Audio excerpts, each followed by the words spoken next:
bansos itu lebih dari 10 tahun, bahkan 15 tahun. Itu sudah menikmati kelasnya itu.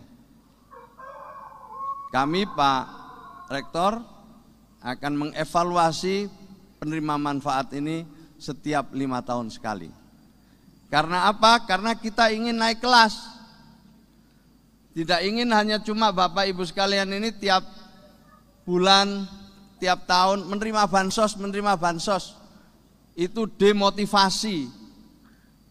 Kecuali yang lansia atau penyandang disabilitas. Tapi kalau yang usia produktif, fungsi-fungsi sosialnya utuh, ya tidak seharusnya kita tiap bulan hanya mengandalkan bansos. Nah, ini ada perwakilan dari sejumlah kementerian, tadi sudah disebut, ada dari Kemenko, Pemberdayaan Masyarakat, ada dari Bappenas, Bu Tirta, ada dari BP Taskin, ada dari BRI, dan juga banyak lagi dari PT POS, dari mana lagi yang belum saya sebut, nanti kita sambil jalan kita sebut satu persatu, tapi ini kira-kira konsep dari Presiden. Kalau dulu, ini yang baru aja, kalau dulu lebih banyak di social protection, bansosnya terus. Tapi Presiden ingin diperkuat pemberdayaannya, sehingga seimbang antara pemberdayaan dengan perlindungan sosial. Ibu bapak sekalian, panjenengan tak beri informasi, yang namanya perlindungan dan jaminan sosial itu program sementara untuk memenuhi kebutuhan dasar. PKH itu sifatnya sementara. Bansos pangan non tunai itu juga sifatnya sementara. Untuk apa? Untuk memenuhi kebutuhan dasar Bapak Ibu sekalian bagi yang hamil, supaya beli makanan-makanan untuk asupan ibu hamil. Yang punya bayi untuk beli makanan asupan bayi. Jadi sudah jelas peruntukannya. Tidak bisa PKH digunakan untuk beli rokok. Tidak boleh, itu dilarang. Apalagi untuk judol, untuk judi online. Tidak bisa. Sudah jelas peruntukannya. Jelas nggih? Nah, selama ini orang memahami, mungkin sebagian masih keliru memahami bansos ini. Sehingga bansos itu dikira ya bisa dipergunakan untuk apapun.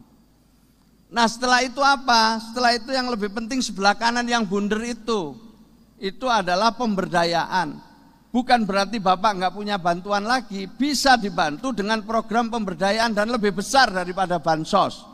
Misalnya sekarang ada usaha bakso, nanti bisa diberi bantuan modal, kredit dengan bunga murah atau bisa jadi tanpa bunga, tergantung program mana yang nanti akan dipilih.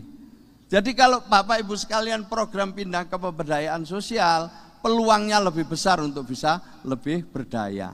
Maka Bapak Ibu sekalian, panjenengan ini nanti ya, kalau sudah graduasi bukan berarti terus gak dapat apa-apa. Peluangnya masih besar, tapi programnya bidang pemberdayaan. Bisa dari Kementerian UMKM, bisa jadi Kementerian Koperasi, bisa jadi kementerian-kementerian yang lain, bisa juga dari provinsi, bisa juga dari kabupaten kota. Jadi Bapak Ibu sekalian, jangan salah paham, dikira kalau sudah lulus graduasi pemerintah sudah tidak bisa memberikan apapun. Malah justru kalau panjenengan graduasi, peluang untuk memperoleh bantuan-bantuan yang lebih besar untuk supaya bisa lebih mandiri dan berdaya. Maka itu Bapak Ibu sekalian, mudah-mudahan ya setelah ini nanti punya peluang untuk bisa berusaha lebih maju lagi. Amin. Lanjut. Ini keistimewaan graduasi.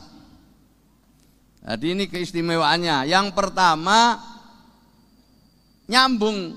Pemerintah kali panjenengan ini nyambung. Pemerintah punya program, panjenengan penerima manfaatnya nyambung, semangatnya sama, sehingga program ini berhasil dalam rangka mengentaskan kemiskinan.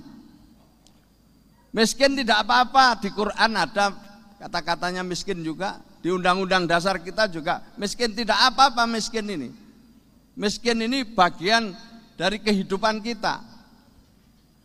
Tetapi Bapak Ibu sekalian, kita semua diperintah untuk tidak miskin. Kita harus berjuang bersama-sama supaya bisa naik kelas.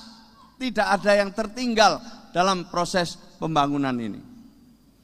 Ini mari kita semangat. Kita semangat. Wong sugih itu gak iso, tidak akan ada kalau nggak ada orang miskin. Jadi wali kota tidak akan ada kalau nggak ada pemilihnya, dan sebagian pemilihnya itu adalah warga miskin juga. Maka itu sekarang Bapak Ibu sekalian, miskin tidak miskin itu adalah satu kesatuan yang tidak dipisahkan, tidak bisa dipisahkan. Maka tegaknya dunia itu kata Rasulullah kan ada 4, 1 ilmunya para ulama, 2 pemimpinnya adil, sing sugih loman, sing nomor 4 sing melarat gelem donga. Nek papat-papate mlaku, insya Allah kesejahteraan akan ada di tengah-tengah kita. 4-4-nya ini jadi kita bisa bareng-bareng, ya. Bahkan ada satu riwayat yang menjelaskan jangan sampai wong melarat ini langsung lapor nang Gusti Allah, bahaya. Buat para pemimpin sangat bahaya itu. Maka sebelum teman-teman orang-orang keluarga yang susah ini lapor Gusti Allah, sebaiknya pemimpin bisa menghadirkan keadilan supaya mereka tidak lapor kepada Allah Subhanahu wa taala. Itu kira-kira amanahnya seperti itu, dan kita harus semangat bersama-sama. Jadi ini menunjukkan program ini efektif. Tapi kalau panjenengan sampai 10 tahun, 20 tahun tetap cuma tangannya begini, berarti program ini tidak efektif. Hari ini panjenengan membuktikan sebagai pihak yang mensukseskan program pemerintah, dan untuk itu saya ucapkan terima kasih. Yang kedua, ini menjadi bukti bahwa program ini bisa membuat keluarga lebih mandiri. Keluarga penerima manfaat berhasil menjadi mandiri dan tidak lagi bergantung pada bansos. Tepuk tangan. Ini Prof. Nunung. Yang keempat, dampak jangka panjangnya. Sudahlah, orang itu akan berbeda dengan begini terus. Maka kita diperintahkan untuk tangan di atas bukan tangan di bawah. Sebab kalau begini terus itu, ya kita tidak akan bisa meningkatkan kualitas hidup secara berkelanjutan. Nah, dengan graduasi naik ini, Bapak Ibu sekalian, kita harapkan akses pendidikan, kesehatan, dan pekerjaan nanti peluangnya terus makin banyak kepada para Bapak Ibu sekalian yang hari ini graduasi. Tadi disampaikan oleh Pak Rektor, bagi panjenengan yang punya putra putri segala macam yang pingin kuliah, silakan kuliah di sini. Kalau memang pengen dicarikan beasiswa, siap untuk mencari beasiswa jika memang putra putri panjenengan benar-benar ingin melanjutkan pendidikan. Belajar sing temen, lulus tes, insya Allah kalau soal beasiswa, pemerintah, presiden punya beasiswa, gubernur punya beasiswa, nah Pak Rektor juga punya beasiswa, tinggal panjenengan pilih yang mana. Kalau itu sudah habis, Basnas, Badan Amil Zakat juga punya. Jadi banyak sekali beasiswa di sekitar kita untuk memintarkan anak-anak kita. Nah, untuk menyemangati itu, untuk memberikan peluang yang lebih besar, mulai tahun ini dan seterusnya Presiden Prabowo membuka sekolah rakyat. Sekolah ini diperuntukkan bagi keluarga yang tidak mampu. Kalau di dalam statistik itu disebut miskin ekstrim atau miskin. Diberi kesempatan gratis sampai lulus SMA. Untuk memberikan kesempatan kepada siapa? Kepada yang seperti ini. Di dalam foto ini Pak Wali Kota, Pak Wakil Wali Kota, Bapak Ibu sekalian, ini adalah warga Indonesia sama dengan kita. Tetapi yang 2 berangkat sekolah, yang 5 berangkat memulung. Padahal mereka juga warga Indonesia, juga saudara kita yang wajib diberi kesempatan untuk sekolah seperti generasi-generasi yang lain. Maka untuk inilah nanti sekolah rakyat dipersembahkan. Doakan Pak Presiden selalu sehat.